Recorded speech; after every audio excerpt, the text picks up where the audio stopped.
Здравствуйте, меня зовут Людмила. Я работаю учителем в средней школе. Я учу детей русскому языку. Мне 30 лет. Я невысокого роста, худощавого телосложения. У меня рыжие волосы и темно-карие глаза. Сегодня я хотела бы рассказать вам о своей семье. Моя семья не очень большая. Она состоит из 4 человек. Мама, папа, брат и я. Мою маму зовут Нина Ивановна. Ей 60 лет. У нее каштановые волосы и карие глаза. Она среднего роста, полная. Моя мама добрая и всегда готова помочь. Она врач и любит свою работу.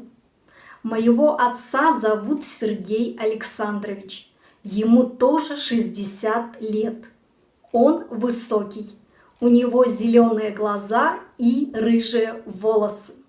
Мой папа работает водителем автобуса. Моего старшего брата зовут Николай. Краткая форма его имени – Коля. Ему 40 лет. У него мускулистая фигура. Мой брат – милиционер. Он шатен со светло-карими глазами. Коля женат. У него есть сын Вова. Полное имя моего племянника – Владимир. Мы живем в трехкомнатной квартире.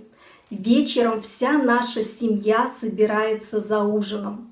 В выходные дни мы с мамой любим вместе ходить по магазинам. Также у меня есть бабушка и дедушка. Они живут в деревне. Мы часто ездим в гости к ним. У меня прекрасная семья. Мы всегда придем друг другу на помощь. Ставьте лайк, если это видео вам понравилось. А также подписывайтесь на мой канал. Пока!